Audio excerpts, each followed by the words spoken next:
Bonjour à tous, bienvenue au comité technique de Normandie-Val d'Oise pour une heure de travail ensemble. 4 exposés seront faits ce matin. Le premier, lutter efficacement contre la cercosporiose par Alexandre Mettet. À l'issue de cet exposé, nous aurons une série de questions que vous posez par l'onglet questions que vous avez sur votre écran. N'hésitez pas à poser toutes les questions, je les poserai au bon orateur au bon moment. Ensuite, nous ferons un exposé sur le désherbage avec un point focus sur la technologie SMART et un autre point sur les graminées qui sont relativement difficiles à détruire en Normandie, Val d'Oise. Nous aurons à nouveau une série de questions avant de passer aux enseignements de campagne avec une dernière série de questions à la fin. Donc, n'hésitez pas à poser toutes vos questions sur l'onglet questions que vous avez sur votre page d'accueil. Également, vous pouvez vous inscrire à toutes les alertes SMS de l'ITB que vous voyez en temps réel pour avoir toutes les informations en temps réel dès que vous êtes abonné. Donc maintenant, j'ai donné la parole à Alexandre qui va nous parler de la cercosporiose. À toi, Alexandre.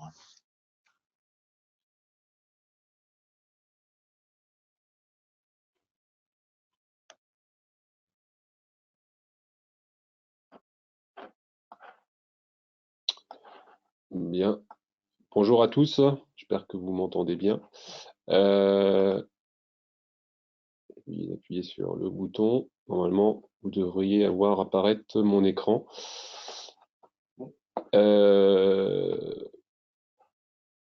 de souci, ça fonctionne.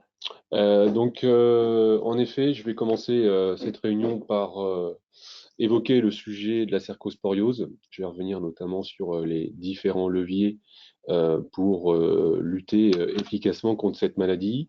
Pour commencer, un petit point sur notamment la gestion de l'inoculum, en tout cas quelques rappels. Un contrôle insuffisant de la cercosporiose va bien évidemment augmenter le réservoir d'inoculum dans votre parcelle. Il faut savoir que l'inoculum se conserve sur les résidus de culture sur une durée d'environ 3 ans. Et pour limiter la viabilité de cet inoculum, on conseille d'enfouir les résidus de culture en profondeur.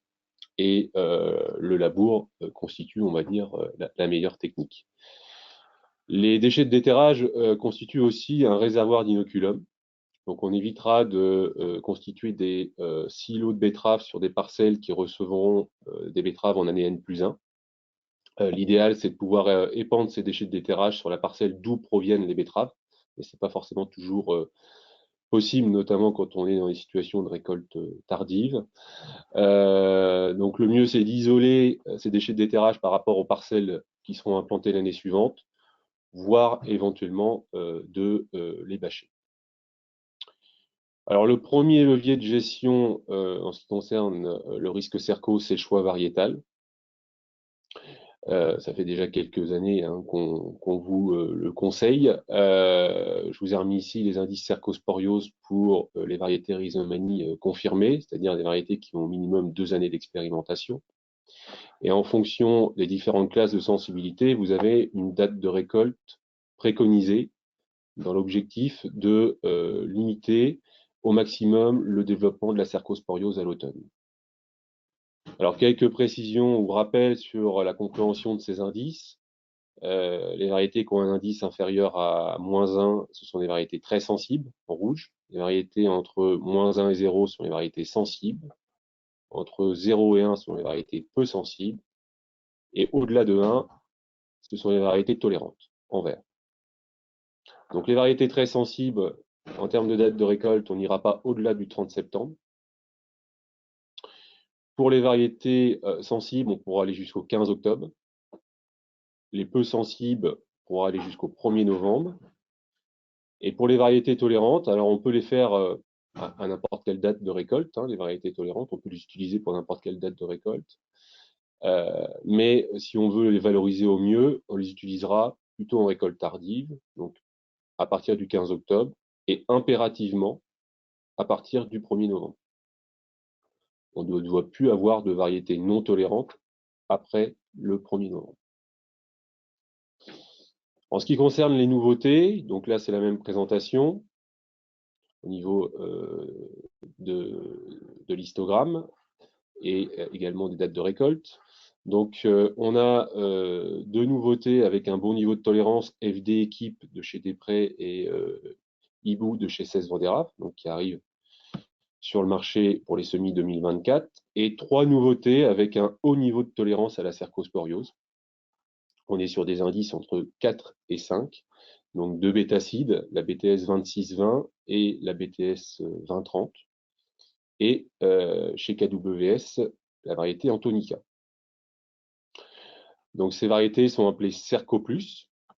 Alors c'est une innovation qui est quand même importante de souligner, même si la disponibilité des semences pour 2024 sera assez limitée. Mais en tout cas, c'est de bon augure pour les années futures. Il faut savoir que ces variétés sont vendues 80 € de plus l'unité. Donc ça fait un surcoût d'environ 90 € de l'hectare. Dans les conditions de l'année 2023, on a pu voir que dans les situations de très forte pression, elles avaient amené quand même un plus en termes de productivité. Et puis, on a pu voir aussi sur les premiers essais, et ça reste à confirmer et à travailler dans les années à venir, que le besoin en fongicides de ces variétés, je dirais, n'était pas le même, et on pourrait au moins faire l'économie d'un traitement fongicide.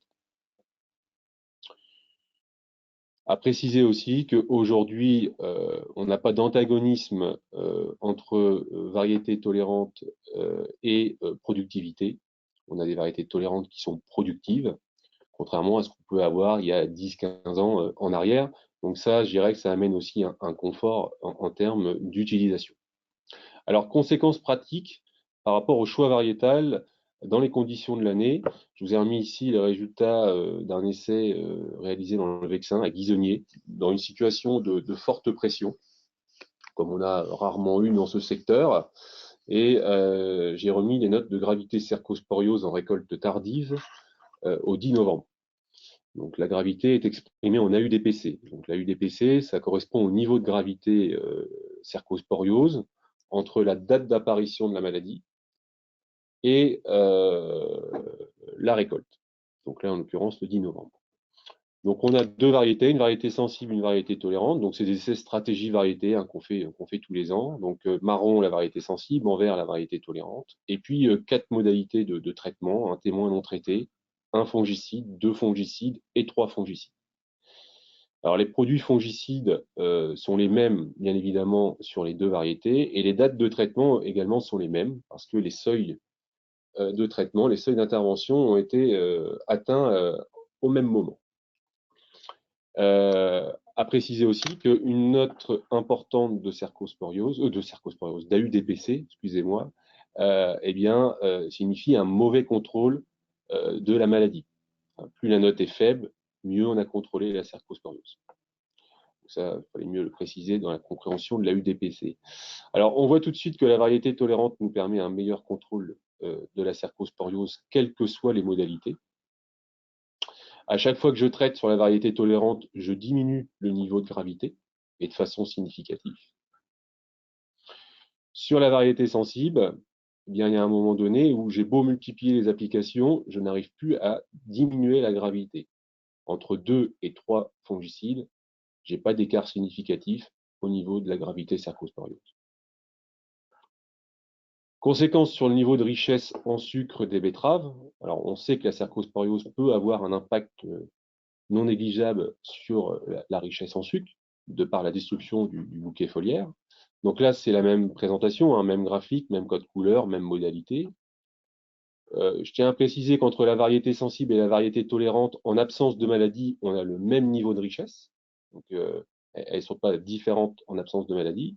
Et que les écarts de richesse qu'on voit ici sur ce graphique, ils s'expliquent uniquement par l'impact de la cercosporiose. Donc, on voit que sur la variété sensible, le mauvais contrôle de la cercosporiose a impacté quand même de façon non négligeable la richesse en sucre. On est sur une richesse qui varie de 15 à 15,5. On a un effet très limité, on va dire, de la protection fongicide. La variété tolérante présente un niveau de richesse nettement supérieur, entre 1 point à 1,5 point, notamment avec 3 fongicides, qui nous a permis d'avoir le meilleur niveau de richesse sur la variété tolérante, et avec 3 fongicides, entre la variété sensible et un petit peu plus d'1,5 point d'écart de richesse. qui est quand même considérable. Régionalement, on n'a jamais eu des écarts aussi forts que ça. Au niveau de la productivité, bah, ça va dans le même sens. Alors la productivité, c'est ce qui est payé à l'agriculteur, hein. Donc ça va dans le même sens. La variété tolérante fait mieux quel que soit le nombre de traitements et quelles que soient les modalités. Bah, ces résultats nous montrent, en tout cas confirment ce qu'on avait pu voir par le passé, que le choix d'une variété tolérante nous permet de sécuriser la productivité, notamment en situation de récolte tardive. On a un contrôle plus facile de la cercosporiose.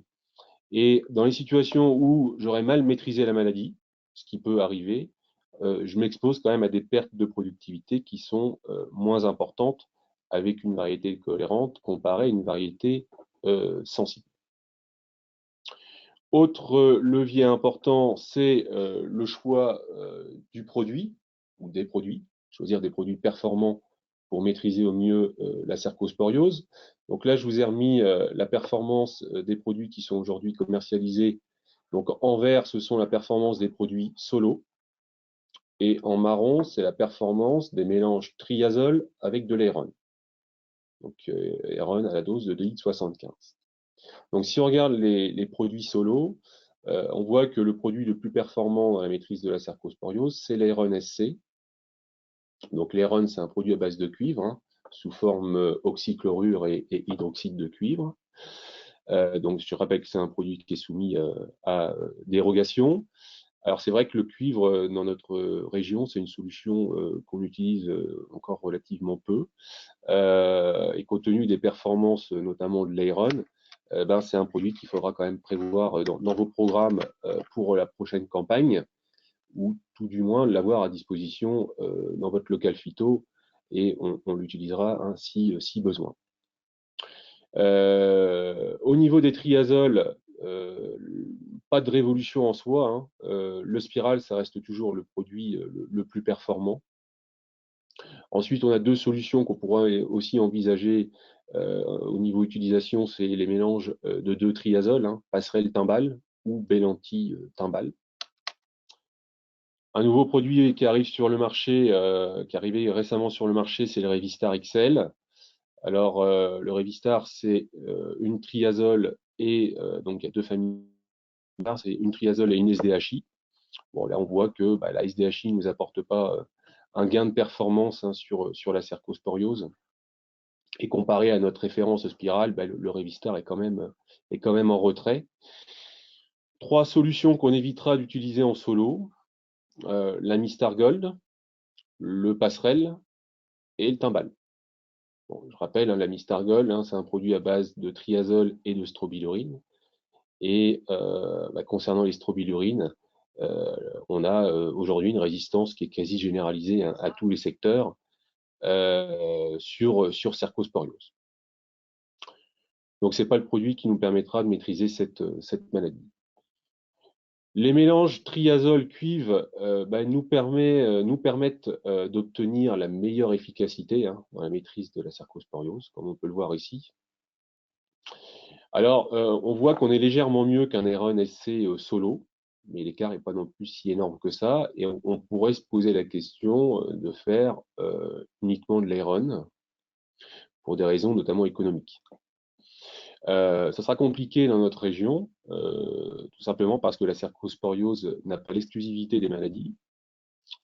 On l'a encore bien vu cette année, hein. On a encore de la rouille, on a encore de l'oïdium, hein. On l'a vu sur le mois de juillet, sur le mois d'août. Et pour lutter contre l'oïdium et la rouille, eh bien, on est obligé d'utiliser des triazoles. L'Aeron, c'est vraiment un produit spécifique cerco. Il n'aura pas d'efficacité sur la rouille, il n'aura pas d'efficacité sur l'oïdium.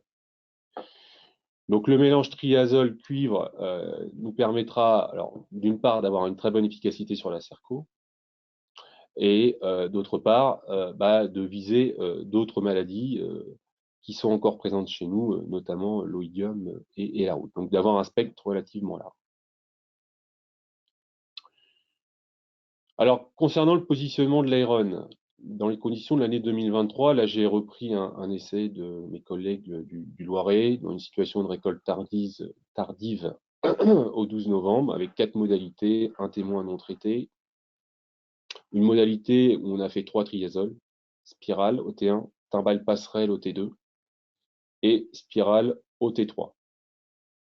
Une modalité où on a les mêmes triazoles, OT1, T2, T3, mais là, on a intégré de l'Aeron SC, donc en mélange au premier passage.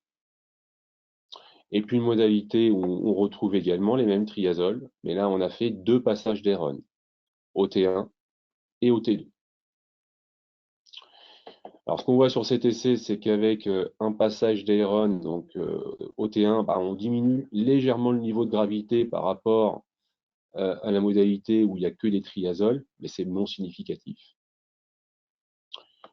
Et sur la modalité où on cumule de l'Aeron OT1 et OT2, et bien là, ça nous a permis de diminuer de façon significative le niveau de gravité. On a amélioré nettement le contrôle de la maladie. Et on a gagné en productivité, je vous ai pas remis en détail les chiffres, mais on a gagné en productivité entre 5 et 6% entre la modalité sans cuivre et la modalité où on a fait 2 passages de cuivre, 2 passages d'Aeron. Donc, dans les conditions de l'année 2023, avec une forte pression, on avait besoin de 2 passages d'Aeron pour arriver à maîtriser correctement la cercosporiose. Autre question qui se pose, c'est quelle dose utiliser au niveau de l'Aeron. Donc, on avait des essais qui avaient été mis en place. Alors, régionalement, j'en avais pas, mais des essais qui avaient été mis en place en région Centre-Val de Loire et puis aussi dans la Marne. Donc ça, c'est la synthèse des essais de l'année 2023 avec 5 modalités. On va retrouver un spiral solo et puis une association, des associations spiral Aeron à différentes doses d'Aeron. Donc ça va de 0,9 d'Aeron à 3,5 litres d'Aeron. Donc en dose de cuivre, vous avez donc en face de chaque programme la quantité de cuivre apportée. Donc la quantité de cuivre varie de 250 grammes à 950 grammes. Donc là, on voit que dès qu'on met du cuivre, on améliore de façon significative le contrôle de la cercosporiose. Et on va dire dès le premier litre d'Aeron, qu'on a un effet dose, mais qui n'est pas forcément si énorme que ça. Maintenant, c'est vrai que si on regarde les essais de façon individuelle, eh bien, on voit quand même que dans les situations de forte pression, on n'a pas intérêt à trop diminuer la dose d'Aeron. Donc le travail de la dose, ce sera quand même quelque chose qui sera à faire régionalement et qu'on fera dès 2024. Maintenant, on peut essayer de dégrossir un petit peu le conseil par rapport au contexte de la région. Pour 2024, sur la zone bordure maritime, pour moi, il n'y aura pas de nécessité d'aller au-delà de 500 grammes de cuivre. Et dans les autres secteurs où la pression cercosporiose est quand même plus importante, on l'a bien vu notamment en 2023, on pourra travailler sur une dose de cuivre entre 500 et 750 grammes en mélange avec les triazoles. Et pour terminer sur le sujet cercosporiose, une fois qu'on a choisi les bons produits, il faut essayer de les positionner au bon moment. Et pour raisonner ces traitements fongicides, vous avez à disposition, je vous le rappelle, Alerte Maladie. Donc Alerte Maladie, c'est une carte interactive qui reprend tous les sites du réseau de surveillance qui est mis en place dans le cadre du BSV. Et cette carte est mise à jour toutes les semaines et vous indique à l'échelle de votre région le risque cercosporiose. Cet outil doit vous inciter à aller faire des observations, bien évidemment, au niveau de votre parcelle, parce que chaque parcelle est bien sûr très différente. En complément de l'outil Alerte Maladie, on vous envoie des notes d'information avec une analyse de risque et aussi les conseils concernant l'utilisation des fongicides. Je ne l'ai pas indiqué aussi sur cette diapo, mais vous avez aussi à disposition le BSV, qui est une édition hebdomadaire et avec une analyse de risque, notamment concernant les maladies du feuillage. Alors, je précise que l'OAD Alerte Maladie, il est disponible sur le site internet de l'ITB. Voilà, Pour terminer, 3 points à retenir. La génétique, eh bien, c'est une solution très efficace pour limiter la pression des maladies et notamment la pression cercosporiose. L'utilisation de l'RNSC permet d'améliorer le contrôle de la cercosporiose et pour raisonner au mieux ces interventions, donc comme je viens de le dire, vous avez à disposition Alerte Maladie, les notes d'info ou encore le BSV. Voilà, j'en ai terminé pour cette première présentation. Merci Alexandre. Quelques questions qui arrivent dans le chat, dans les questions. Donc la cercosporiose, quelle perte de rendement peut-elle entraîner cette cercosporiose? Et à partir de quel niveau on a de gravité, on a des pertes de rendement avec la cercosporiose? Alors les pertes de rendement peuvent être assez conséquentes. Nous, dans nos essais cette année, notamment l'essai que je vous ai présenté, on a pu mesurer une perte de rendement d'environ 25 à 30%. On n'a jamais eu des pertes de rendement aussi fortes que ça. Habituellement, on est plutôt au max à 20%, mais on est plutôt généralement entre 15 et 20. Donc la cercosporiose peut entraîner des pertes considérables de productivité. Après, à partir de quel niveau de gravité? Alors si on regarde des notes de gravité qu'on fait de 0 à 10, on considère que au-delà d'une note de 3 sur 10, ça peut entraîner des pertes de productivité. Voilà. Tant que la gravité est inférieure à 3 sur 10, la perte de productivité est relativement faible. On ne peut pas dire qu'elle soit à 0, mais elle est faible. Tu nous as parlé essentiellement de cercosporiose et de cuivre. Tu nous as parlé de dose par passage, mais faut-il mettre du cuivre à tous les passages ou est-ce qu'on peut moduler la dose de cuivre en fonction du passage dans le temps? Ben, ça a un travail qui reste à faire, en effet. Est-ce qu'il faut mettre du cuivre à tous les passages? Quand on est sur le mois de juillet-août, on peut difficilement dire s'il faut en faire que un ou s'il faut en faire deux, parce qu'on ne connaît pas forcément les conditions climatiques qu'on aura par la suite. Je pense que on aura, si on veut jouer la sécurité en tout cas, on aura besoin de faire deux passages de cuivre, c'est-à-dire du cuivre au T1 et du cuivre au T2. Voilà. Et qu'un passage de cuivre, ça pourrait peut-être être suffisant dans certaines situations, mais en 2023, si on s'était arrêté qu'à un passage, eh ben, c'était trop court. Tu nous parles de cuivre, tu nous parles d'Heron SC, mais est-ce qu'il y a des risques à utiliser d'autres formes de cuivre qu'on nous propose facilement à l'achat? Oui, on trouve en effet des produits cuivre qu'on appelle NFU, hein, donc plutôt type engrais. Nous, on ne travaille qu'avec l'Heron, parce que réglementairement, c'est le seul qu'on puisse utiliser pour maîtriser la cercosporiose. C'est pour nous le produit aujourd'hui le plus efficace et qui assure aussi une qualité de pulvérisation. Donc, pas de risque de bouchage, pas de risque de flocculation non plus dans la cuve du pulvérisateur. Quand ça vous arrive, c'est quand même sérieusement problématique. Voilà. Quelle est la durée de vie de l'inoculum de cercosporiose dans une rotation? Bah, je vous l'ai dit tout à l'heure hein, en intro, la durée de vie, c'est 3 ans. Et à partir du moment où on enfouit les résidus de culture, la durée de vie va diminuer. Et sur les études qu'on a pu voir dans la biblio, on a une durée de vie qui peut réduire à 18-12 mois si les résidus sont enfouis en profondeur.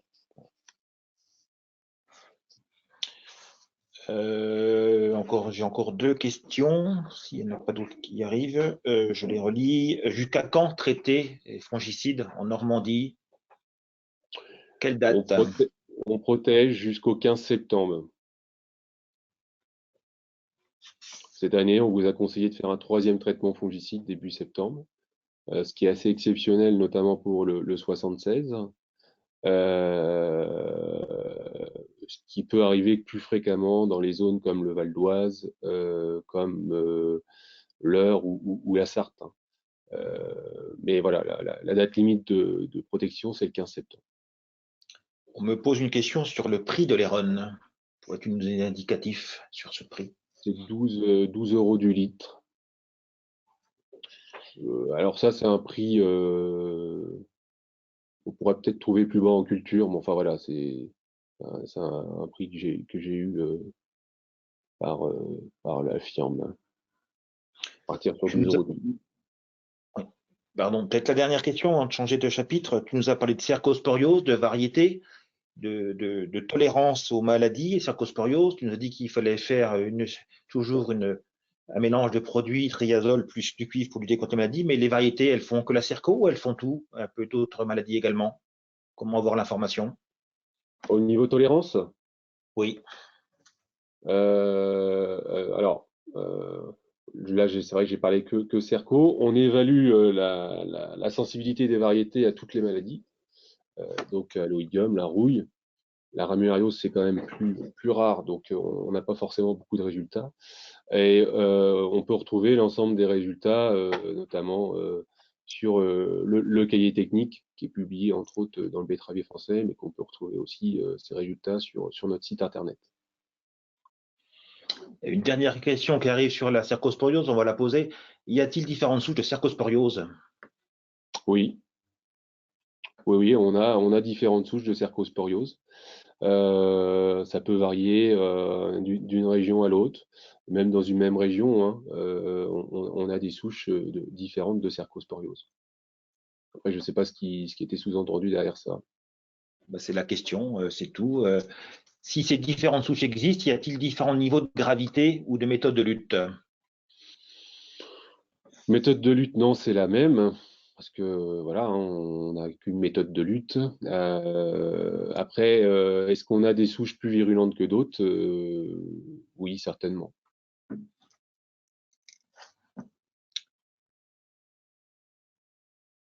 Alors là, ça doit être un produit que je ne connais pas. Le Hero Cooper est aussi bon. Donc c'est certainement un cuivre quand je vois ça. Tu connais ce produit? Non, Mais il n'est pas homologué si c'est un cuivre.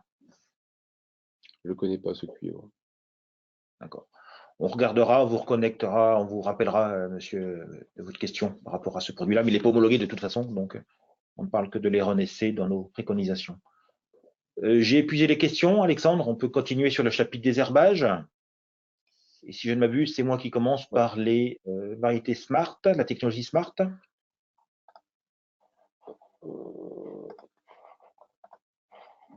Donc Alexandre m'a demandé de faire un point sur les technologies Smart, cette nouvelle technologie désherbage présente pour les semis 2024. On a eu un petit peu de présence en 2023 également, mais là ça passe à la grande échelle, je dirais, en 2024.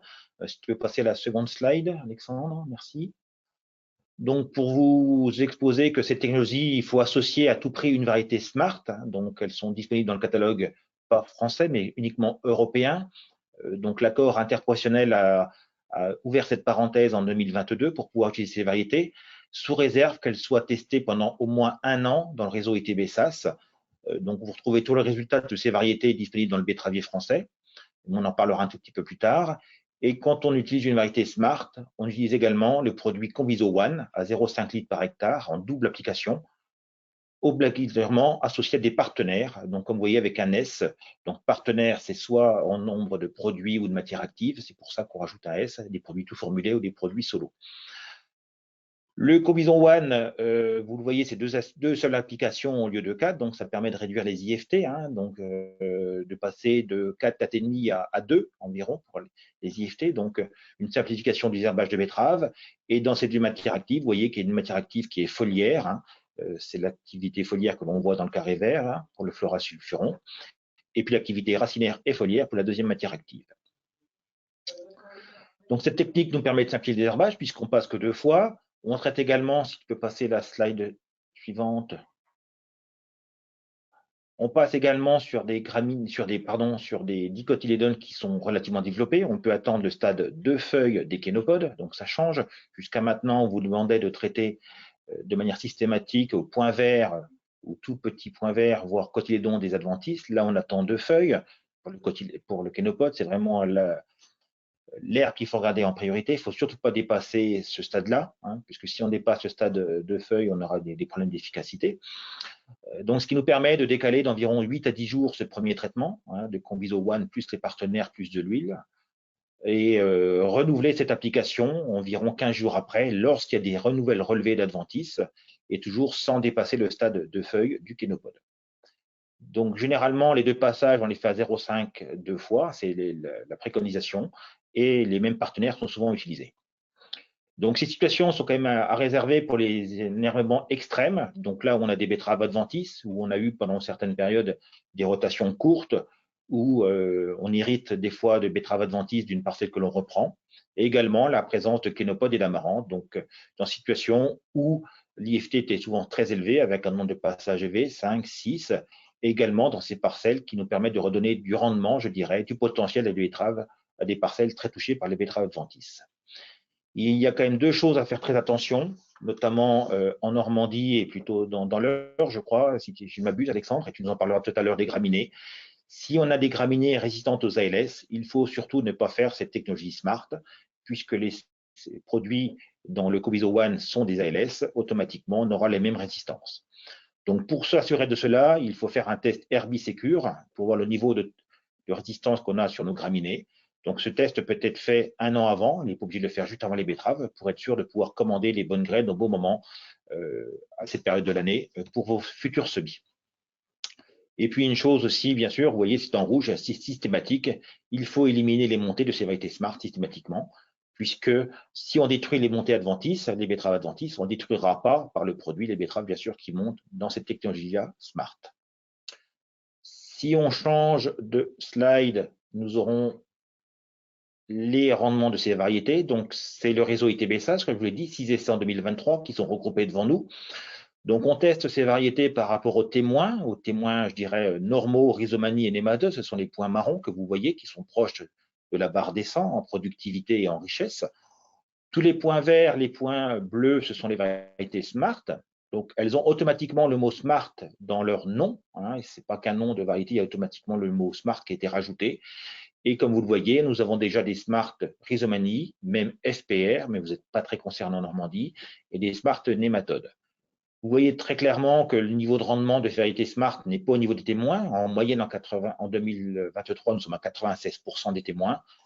Et on a pris un gap de 3% par rapport à 2022 par la même moyenne de ces témoins. Vous voyez que ces variétés Smart, il faut vraiment les désherber avec le Coviso One, parce que quand on utilise une variété Smart et qu'on la désherbe classiquement, c'est le point rouge, on perd du rendement. Si vous retrouvez cette même variété présente en verte, on a perdu 5 points de rendement en utilisant des produits conventionnels en 4 passages pour désherber les betteraves.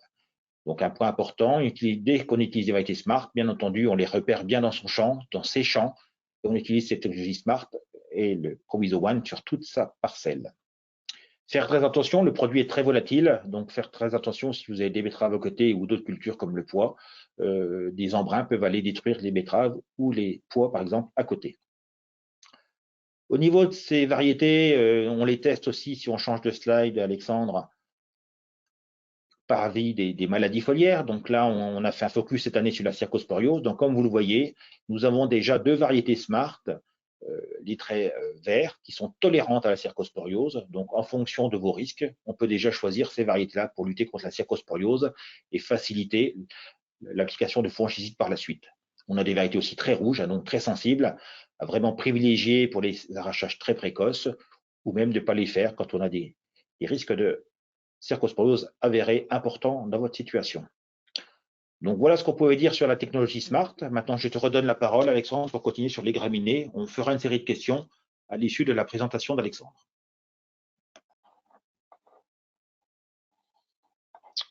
Bien. Alors, pour commencer, je voulais revenir sur les dernières évolutions réglementaires. Pas forcément les très bonnes nouvelles. Le S-métolachlore n'a pas été renouvelé au niveau de l'Europe. Donc ça concerne notamment le Mercantor Gold. Et ce produit eh bien, ne pourra plus être utilisé après la campagne 2024. Donc ce sera la dernière année d'utilisation donc en 2024 concernant le Mercantor Gold qu'on utilise notamment nous, par rapport à la problématique graminée. Le trialate, alors le trialate reste homologué au niveau de l'Europe jusqu'en 2027. Par contre, le produit Avadex 480 a perdu son AMM. Donc là, ça concerne que le produit, non pas la matière active. On ne pourra plus utiliser l'Avadex 480 après le 29 mars, enfin, oui, après le 29 mars 2025. Donc on pourra encore en utiliser sans problème sur la campagne 2024, voire début de campagne 25 pour les tout premiers semis. Alors la société Gowan qui commercialise l'Avadex a déposé un nouveau dossier, un dossier d'homologation pour une nouvelle formulation du trialate. Donc c'est en cours d'évaluation et on espère avoir, je dirais, une bonne nouvelle à court terme. On s'y attendait, le triflusulfuron méthyle n'a pas non plus été renouvelé au niveau de l'Europe. Donc ça concerne pour les produits les plus connus le Safari, Safari Bioactive. Et on ne pourra plus utiliser ces produits après le 20 août 2024. Donc la campagne 24 sera la dernière année d'utilisation pour les produits à base de triflusulfuron méthyle. Désherbage des graminées, et notamment des graminées résistantes, un essai implanté dans l'Eure, dans la zone du Neubourg, et notamment sur Régras. Je vous ai remis ici des résultats de différents programmes de post-émergence, avec une note d'efficacité donc de 0 à 10, 7 étant la note d'acceptabilité. Donc on va retrouver 3 modalités avec 2 litres de Stratos, Centurion à litre 25, et puis le mélange Centurion Stratos à pleine dose, donc 1,25 et Stratos 2 litres. On retrouve sur chaque modalité de l'ISAR. Alors je rappelle que l'ISAR c'est un produit qu'on conseille en mélange avec l'antigraminé foliaire. Ça nous permet d'améliorer l'efficacité sur les adventices présentes le jour du traitement, et ça nous permet aussi, de par son effet racinaire, d'avoir un contrôle sur l'élevée tardive. Et au niveau adjuvantation, on est sur de l'actirobe à 2 litres en mélange avec de l'actimum. Alors, on voit que l'efficacité du Stratos, je dirais, est très limite, très décevante dans cet essai. En tout cas, bien inférieure au Centurion. Un Centurion qui passe la barre des 7, hein, le Stratos où on est légèrement au-dessus des 2. On n'est pas forcément surpris de voir un Stratos moins efficace qu'un Centurion, parce qu'on sait que la cycloxidime, dans les situations de résistance, elle est moins efficace que la clétodime qu'on trouve dans le Centurion. Par contre, on ne s'attendait pas forcément à ce que l'écart soit aussi important que ça dans cet essai. Concernant le mélange des deux dîmes, du Centurion et du Stratos, bah là, ça nous permet d'aller gagner en efficacité. C'est-à-dire que l'ajout du Stratos avec le Centurion nous permet de gagner 2 points. On passe de 7,5 à 9,5.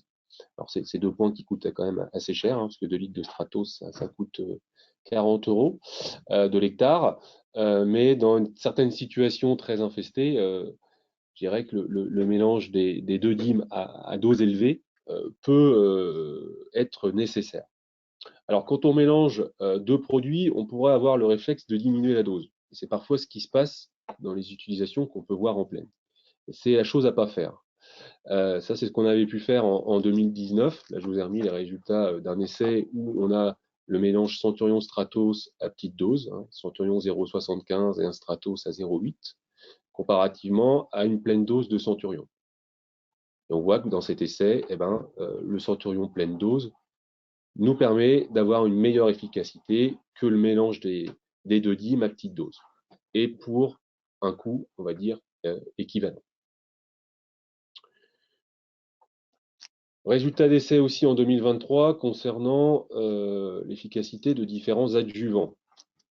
Donc on retrouve ici 4 modalités avec la même base herbicide, hein, à savoir Centurion ISAR, Centurion 1,25 plus ISAR à 0,6, et on a fait varier l'adjuvantation. Donc on trouve de l'actirobe à 2 litres. Dans les situations de graminées résistantes, on ne travaille plus sur une dose d'huile à 1 litre. On vous l'avait montré par le passé, hein.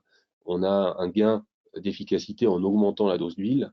Et aujourd'hui, la dose d'huile à 2 litres, c'est un peu notre dose par défaut. dans nos essais sur situation de résistance. Je précise que réglementairement, pour monter à 2 litres d'huile, il n'y a que l'Actirob où on peut le faire, hein. C'est la seule huile où on peut monter à 2 litres d'huile, à 2 litres hectare, excusez-moi. Par contre, toutes les autres huiles végétales sont limitées à 1 litre. On a testé un produit donc, qui est arrivé il n'y a pas très longtemps sur le marché, c'est l'Exensia. Donc, c'est un produit tout formulé à base d'huile et de sulfate d'ammonium. Le mélange un peu référence, à savoir Actirob 2 litres, Actimum 1 litre, donc de l'huile et du sulfate d'amo. Et puis l'Exensia associé avec 2 litres d'huile. Donc on voit que l'ajout d'Actimum nous amène de l'efficacité, hein, puisqu'on passe de 6,3 à 7,5.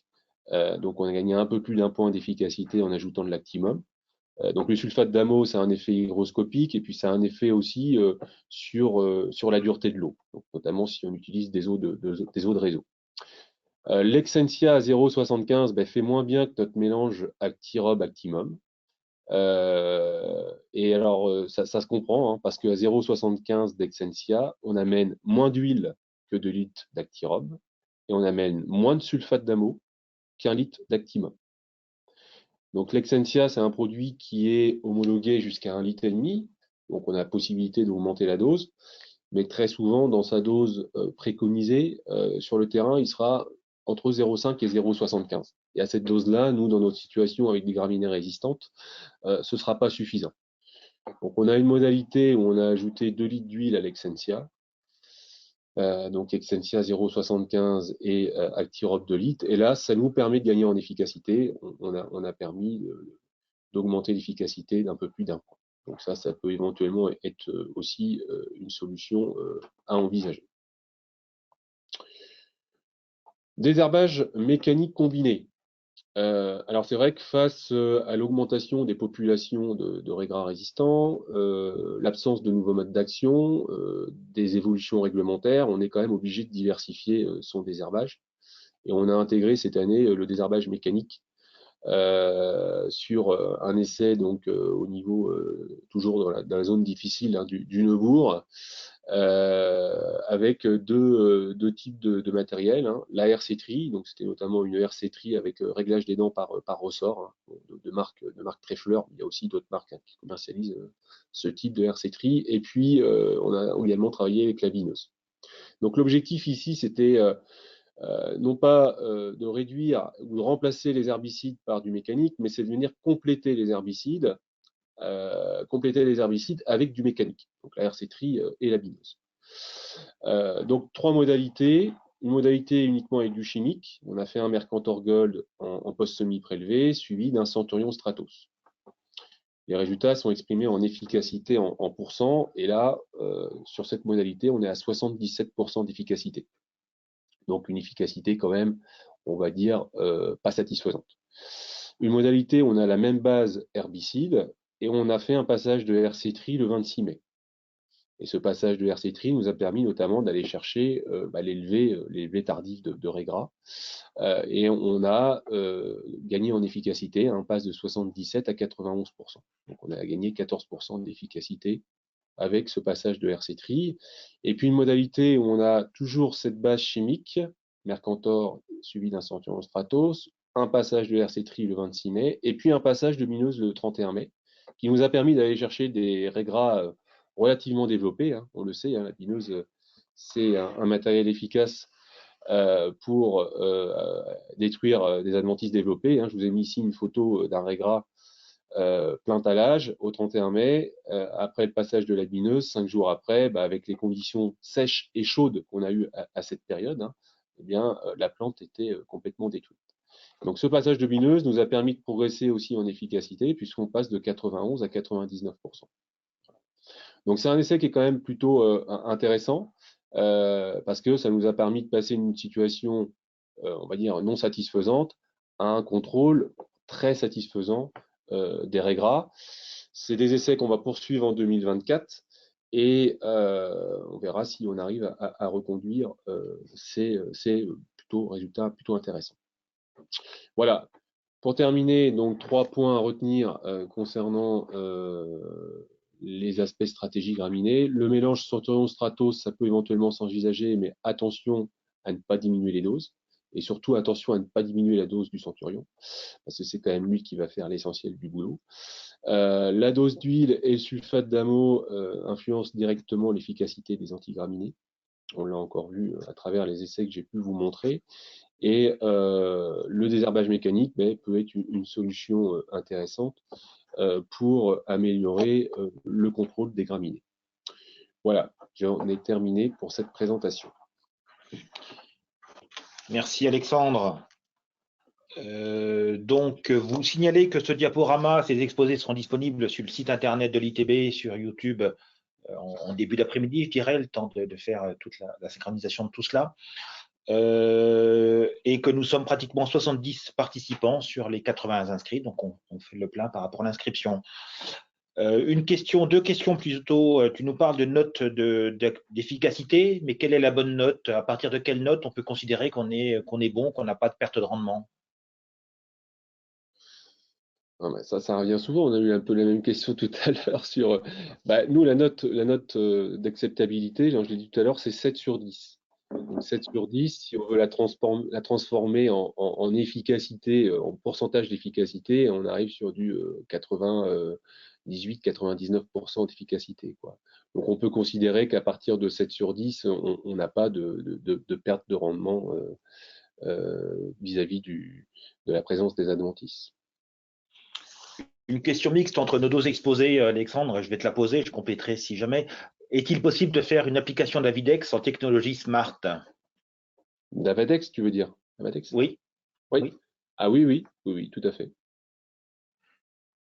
En cas de forte infestation, bien sûr, de graminées, mais si c'est des résistantes, il faut plutôt Oui, de toute façon, dans nos situations arrêter chez avec nous, le smart. on ne changera rien à la stratégie graminée, à savoir, dans la mesure où on peut encore le faire, c'est utiliser un Mercantor ou utiliser un Avadex quand on utilise la technologie Smart, hein. Voilà. Ça, c'est bien sûr fortement conseillé. Tu nous as parlé d'arrêt de matières actives, dont le safari, le trifluorosulfaméthyle. Est-ce qu'il y aura, comment on va faire pour désherber sans cet herbicide? Tu vois des pistes? On y travaille. On avait des essais en 2023 hein, sur ce sujet-là. On va continuer à travailler le sujet, bien sûr, en 2024. En 2023, sans rentrer trop dans les détails, on avait travaillé notamment sur l'augmentation des herbicides, la dose des herbicides, hein, PMP, Etho, méthamitron, Lénacil, enfin voilà ce qu'on peut utiliser aujourd'hui. Dans les conditions de l'année 2023, avec des conditions humides, globalement, on s'en est quand même pas trop mal sorti. Sur des années sèches, ça sera certainement un petit peu plus compliqué. Voilà.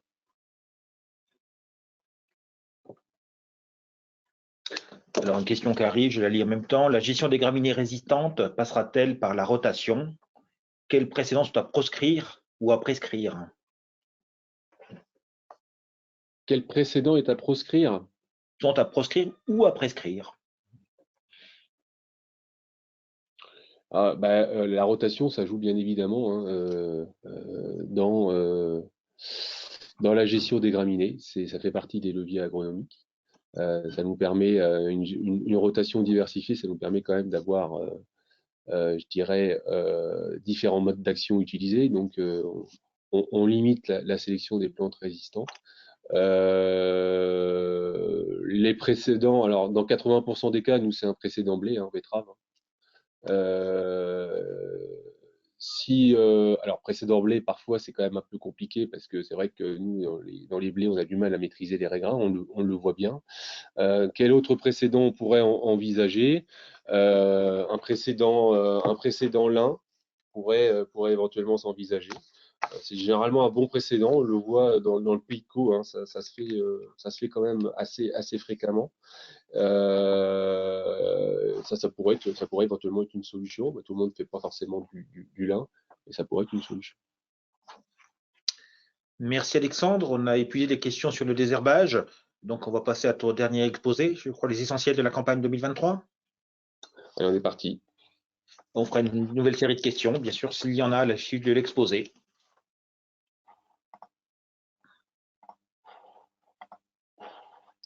Bon, on va essayer de faire vite parce que je sais qu'il reste pas beaucoup de temps. On a dit un créneau d'une heure. Alors, on va aller à l'essentiel. Donc, 2023, ça a été marqué, je dirais, par des conditions humides du printemps, quasiment jusqu'à la récolte. Ces conditions humides nous ont perturbé dans l'implantation de nos betteraves, avec des semis quand même particulièrement tardifs. Là, je vous ai remis les amplitudes des dates de semis de 2023 comparées à la moyenne 5 ans. Donc les semis en 2023 ont commencé au 2 mars, se sont terminés au 19 mai, avec une date médiane au 9 avril. La moyenne 5 ans, si on la regarde, entre le début et la fin des semis, généralement, ça se fait sur un mois. Là, cette année, les semis se sont déroulés sur 2 mois et demi. Alors, les secteurs les plus tardifs étant notamment la Seine-Maritime, où on a eu 15 à 20% de semis sur le mois de mai. Alors, la date de semis, elle a bien évidemment un impact sur la productivité. Ces semis tardifs, on peut estimer que sur les secteurs du Val d'Oise, de l'Eure ou de la Sarthe, qu'on ait perdu 3 à 4% de productivité par rapport à la moyenne 5 ans. Sur le secteur de la Seine-Maritime, on a pu perdre jusqu'à 9-10% de productivité par rapport toujours à la moyenne 5 ans. Alors, on avait début mars un créneau quand même plutôt très favorable pour envisager éventuellement des semis de betterave entre le 2 et le 10 mars. En tout cas, on avait un état hydrique des sols qui permettait de faire un travail de qualité, ce qui est bien évidemment primordial. Et c'est vrai que début mars, on a toujours certaines réticences à aller semer des betteraves. On a très peu d'agriculteurs qui ont semé à cette période, ça fait moins d'1% de semis. On a toujours des réticences, alors qu'on a quand même, je dirais, certains avantages. Là, je vous ai remis une photo d'un essai date de semis entre un semis début mars et un semis mi-avril. Et on voit que semer précocement nous permet d'avoir une avance de végétation qui nous permet d'aller chercher de la productivité, qui nous permet aussi d'avoir des plantes moins sensibles au stress hydrique précoce, notamment les stress hydriques qu'on peut avoir sur le mois de juin, qui sont les plus préjudiciables à la productivité. Et puis, c'est aussi un avantage vis-à-vis de la jaunisse. Ce métaux va nous permettre de diminuer l'impact des virus de la jaunisse et de raccourcir aussi la période à risque, puisqu'on aura une couverture du sol qui sera plus précoce. Bon, il y a aussi des risques à semer précocement. Et le premier risque auquel on pense, c'est le risque montée à graines. Et en fonction de la zone géographique où on se trouve, le risque n'est pas le même. Sur la bordure maritime, les semis précoces début mars, ils présentent toujours, je dirais, un risque relativement élevé. Au niveau de la montée à graines. Et c'est vrai que dans cette zone-là, ce sera toujours un frein pour envisager des semis avant le 15 mars. Par contre, dans les autres secteurs, qui sont plus de l'intérieur des terres, comme les départements du Val d'Oise, l'Eure, la Sarthe, on peut voir que les semis début mars présentent un risque quand même relativement faible sur la montée à graines. Si on regarde sur les 10 dernières années, à cette période, on a 8 années sur 10 où le risque montée est faible. Voilà. Donc le risque zéro, il n'existe pas, mais en tout cas, le risque est quand même relativement limité. Je ne vais pas détailler plus que ça le sujet des semis précoces, parce que ça pourrait faire un sujet à part entière, mais juste dire que, de toute façon, la décision de semer, c'est bien vous, agriculteurs, qui la prenez. C'est toujours une histoire de compromis entre bénéfices et risques, et c'est à vous de situer, je dirais, le curseur sur la balance bénéfice-risque en fonction de vos conditions pédoclimatiques, en fonction aussi du niveau de risque jaunisse par rapport auquel vous êtes exposé. Contrôle de la jaunisse, je voudrais revenir sur l'utilisation des produits efficaces. Je vous ai remis ici la performance de différents produits exprimés en pourcentage de réduction du nombre de pucerons 7 jours après traitement. Donc nous, on conseille 2 produits, c'est le Movento et le Tepeki, qui permettent de réduire de 85 à 90% le pourcentage de pucerons donc 7 jours après traitement. C'est les produits les plus efficaces, et notamment les plus efficaces sur le Mysus persicé, le puceron vert, qui est le puceron le plus dangereux. Donc je rappelle que le Movento, il s'utilise à 0,45, toujours associé avec de l'huile. Donc c'est un produit qui est sous dérogation. normalement, on devrait avoir la dérogation pour 2024. Et le TPK, donc qu'on utilise à 0,14, plus toujours de l'huile aussi, bien évidemment. On a encore des utilisations de produits comme le Maverick Jet ou le Karateka. On l'a vu cette année, des conseils aussi concernant ces produits. Donc, c'est des produits à base de pyréthrinoïdes et carbamate. Et je rappelle que sur le Mysus persicé, eh bien, aujourd'hui, on a des résistances très fréquentes, à la fois sur les pyrètes et aussi sur les carbamates. Et on le voit tout de suite au terme d'efficacité, hein, puisque sur cette synthèse d'essai, ces deux produits réduisent en moyenne que de 20% la quantité de pucerons 7 jours après traitement. Donc, ce n'est pas des produits qui nous permettront d'être efficaces sur le puceron vert et ce n'est pas des produits qui nous permettront, je dirais, de lutter efficacement contre la jaunisse. Une synthèse d'essais programme AFICID sur les 3 dernières années, donc des essais qui ont été mis en place sur la région, à la fois sur le Val d'Oise, dans l'Eure ou la Seine-Maritime. Ça représente 12 essais avec 4 modalités, un témoin non traité, un AFICID, 2 AFICID, 3 AFICID. Donc les AFICID utilisés, c'est bien évidemment le Movento et le TPK, et les résultats sont exprimés en gravité. Donc la gravité, elle est exprimée en pourcentage, ça se note de 0 à 100, c'est le pourcentage de surface parcellaire touchée par la jaunisse. Donc notre témoin non traité, en moyenne, on est entre 40 et 45% de jaunisse, et on va de 15 à 90% pour les essais les plus touchés. Avec un AFICID, je réduis le niveau de gravité, mais ça reste insuffisant. Et ça se comprend compte tenu du fait que ce premier AFICID, on l'applique entre 2 et 4 feuilles, hein, donc on est loin de la couverture du sol. Avec 2 AFICID, je réduis quand même de façon déjà significative le niveau de jaunisse, que je suis à moins de 10%. Et mon troisième AFICID me permet encore de diminuer ma gravité, et là je suis à moins de 5% de gravité jaunisse. Chose qu'il faut préciser, c'est que je n'ai pas de situation d'échec sur ces 3 dernières années. Je n'ai pas de situation d'échec avec 3 AFICID, hein, c'est-à-dire que je n'ai pas de situation où je me serais retrouvé avec 40-50% de jaunisse. Donc en utilisant les bons produits et en les positionnant au bon moment selon les recommandations qu'on peut vous donner et qui sont aussi reprises par les sucreries, eh bien, on arrive quand même dans des situations, dans des années à pression, on va dire, faible à moyenne, comme on a pu avoir en 21, 22 ou 23, à contenir la jaunisse. Et dernier point sur les enseignements de cette campagne, c'est le niveau de richesse particulièrement faible. Alors, ce n'est pas qu'un problème qui touche la zone Normandie, c'est un problème qui touche toutes les zones betteravières au niveau national. Là, j'ai repris les résultats de l'usine de Fontaine-le-Dain. Alors, j'ai pas mis les résultats de toutes les usines qui couvrent la délégation, mais c'était pour y voir un petit peu plus clair au niveau des chiffres. En tout cas, les explications et le raisonnement que je vais vous donner sera bien évidemment le même, quels que soient les secteurs.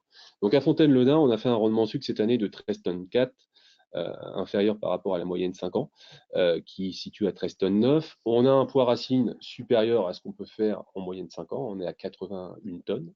Et puis une richesse en sucre inférieure de 1,5 point par rapport à la moyenne 5 ans. Voilà. Et donc si on regarde dans les autres secteurs, hein, c'est ce qu'on a. Hein. On a une richesse en sucre inférieure de 1 point, 1,5 point en moyenne. Alors je rappelle que la betterave produit un rendement sucre.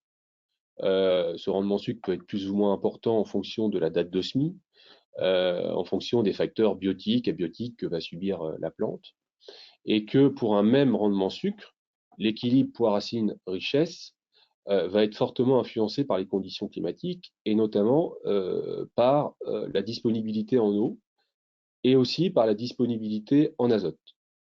Et en 2023, l'eau n'a pas été un facteur limitant dans quasiment tous les secteurs. Et l'azote n'a pas été non plus un facteur limitant. On a une minéralisation du sol qui a fourni plus d'azote que ce qu'on avait prévu initialement dans notre bilan. Et quand on a de l'eau à disposition et de l'azote à disposition, c'est très favorable au poids racine. Et je rappelle que la richesse en sucre, c'est le ratio entre le poids de sucre et le poids racine. Et pour un même poids de sucre, plus le poids racine va être élevé, plus ma richesse sera faible. Ça, c'est mathématique. Et on n'était pas forcément surpris en début de campagne d'avoir des richesses faibles. puisque on avait très bien vu que, en dehors de tout aspect sanitaire de la culture, hein, on avait très bien vu, je dirais, sur la période estivale, à travers les prélèvements réalisés soit par la CGB, soit par les sucreries, qu'on aurait des difficultés à avoir de la richesse. Je vous ai remis ici les prélèvements de l'usine de Fontaine-le-Dain, donc réalisés sur la période estivale, entre fin juin et début septembre, donc à la fois pour le rendement sucre, le rendement racine et la richesse en sucre.